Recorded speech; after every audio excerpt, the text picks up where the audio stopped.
I've been training my whole life for this. I won't let Merle's words get into my head. Her head's about to explode. Hey, what's up everybody? It's your girl Merle. Hi everybody, I'm Rachel. So today we are 8 feet apart because we are social distancing for safety. You should too. And today we're gonna be making 2 different vegan burritos at 2 different price points. One of us is going to be making a burrito for only $1.50 and the other one is gonna be making a $14 burrito. And then at the end, our very good friend Jasmine is gonna come in and decide which one has the best value. So now we just have to flip a coin to see who gets which one. I just so happen to have one right she's here. on my mission. Okay, heads is expensive. Tails is cheap. Tails is cheap.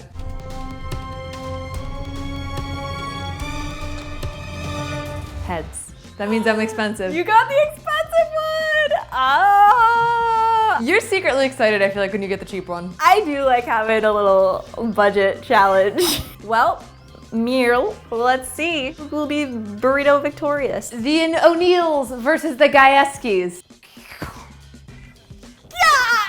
So I only have about $1.50 to make this burrito. I really like seitan in my burritos, but Vital Wheat gluten can be a little bit expensive. So I'm gonna hop on the old TikTok train and make the viral seitan using all-purpose flour. But we're also gonna put a carne asada twist on it, so it's not gonna be the same recipe Merle made in the other video. So first I'm going to add some all-purpose flour to a bowl. All-purpose flour is pretty much as cheap as it gets. And then a half a cup of cold water. Just mixing this together until it's combined, and then I'm actually gonna knead it just for a couple minutes to really start developing that gluten. I mean, it is kind of ridiculous when you think about what we're making because it's just like flour inside of a flour tortilla. We're just not gonna think about it that way. We're gonna think of it as meat. But don't try this at home if you have celiac disease. So now I'm going to just put this back in the bowl, cover it up, and let it rest for about an hour. So what we're gonna do now is add the water and we're gonna wash it so that we get out all of the starches and are just left with the actual gluten. The water is getting very white, like milky looking. So we wanna change our water every 2 minutes or so when it's starting to look really white, and add some new water. Wow, what a sensation. Just keep doing this until our water runs almost clear, but still a little bit cloudy. So this is also why we used so much flour, because so much of it is actually gonna come out in this process.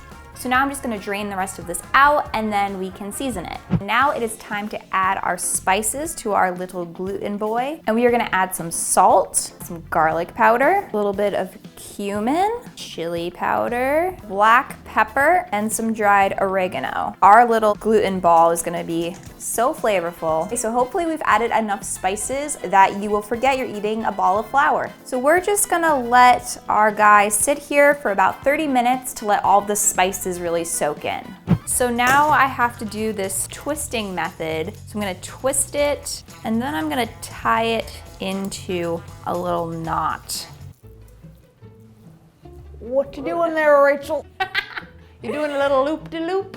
Some might say your entire recipe is inspired by me. We had the same exact idea without knowing the other person had the same idea. Some might say I had it first because I got it done first. So some might say I would win either way.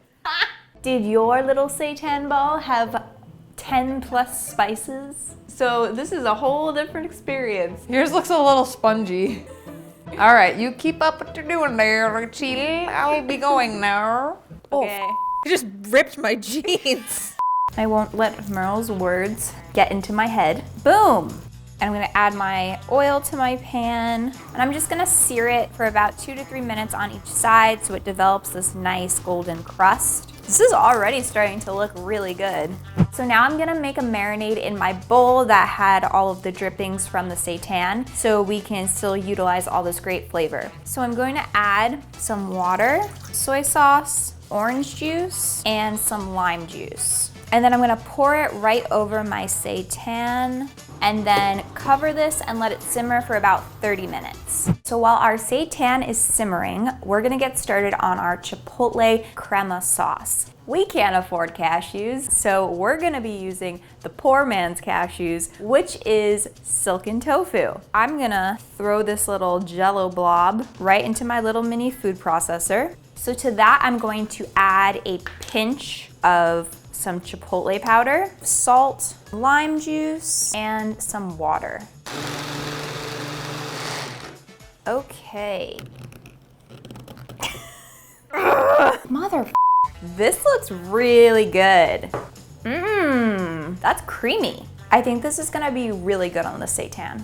Our seitan has finished simmering, and now I'm just gonna cut it into strips. Gonna take a little tiny test, because I really just can't wait to try this. Oh my God, I think that's better than normal seitan. I'm impressed. Now it's time to assemble our burrito. So we're gonna start off with some romaine lettuce. Not too much lettuce, we don't wanna go crazy here. Our seitan.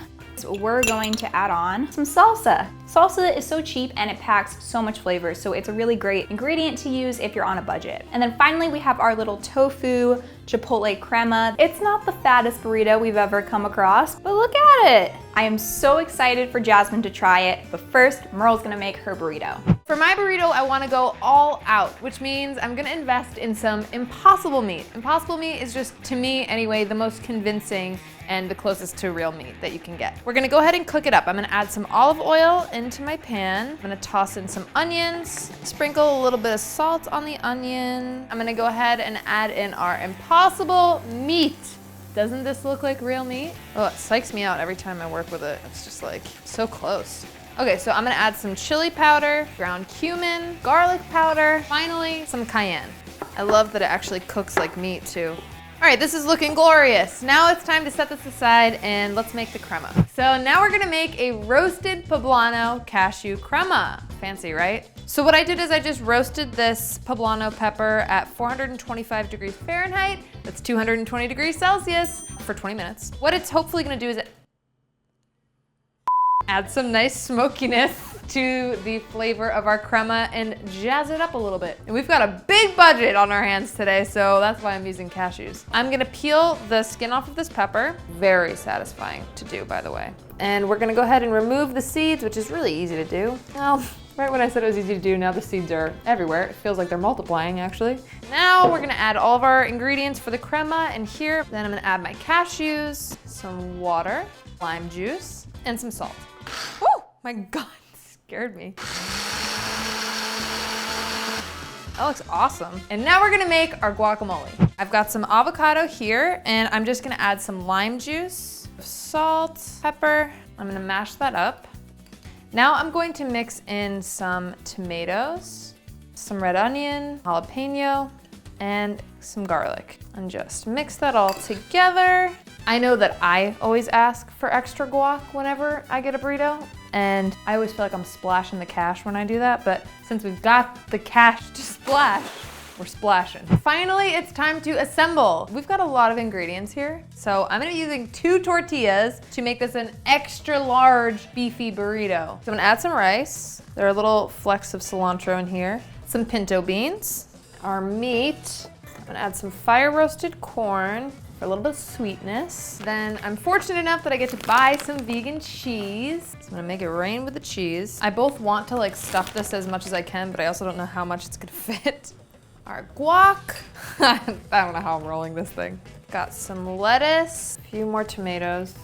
Finally, our poblano cashew crema. Ooh, this looks so good.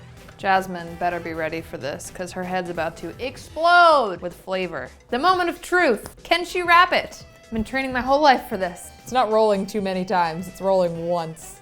Oh, we did it! I don't even care if I win because I just did that. That's not true, I wanna win. Okay, so this is just about done. I'm just gonna quickly toast it on a pan on either side so it gets a nice little golden brown crisp on the outside and it's nice and warm and crunchy when she bites into it. I think I'm gonna wow our judge.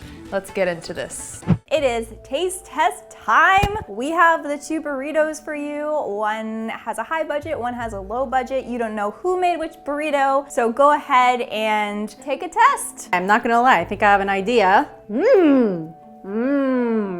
This is really good. I am actually very surprised that this is vegan. It tastes like ground beef. There's a smokiness and it's really creamy. I'm really liking the texture in the burrito because the rice is nice and fluffy, the beans have a nice bite, and the ground beef actually feels like meat. The guacamole is super fresh, plus the actual crema inside the burrito. They just mesh together really well. Okay. It tastes like burrito night at Jan's. Who's Jan? A white woman. This burrito has a lot of different flavors going on. It really packs a punch. The texture is really good. It doesn't taste exactly like steak, but it definitely resembles it. There's a creaminess in this burrito too that I really like. It kind of tastes like a chipotle sauce, and that really makes it for me.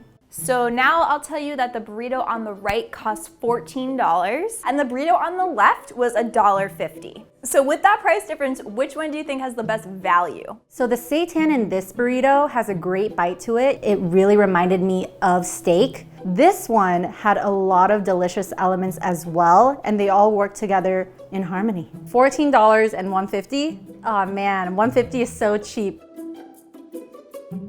If I had to pick, I would go with this one. I just think it's the best bang for your.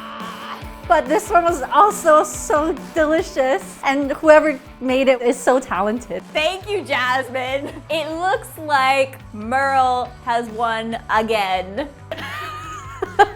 I want to bring Aria back. No, he's never coming back. I'm the real food person, so I have better taste. That's right. Damn it, that's true. Don't feel bad though. I like them both very much, so I will take both home. Thank you. Okay. Delicious. Wonderful. Seitan.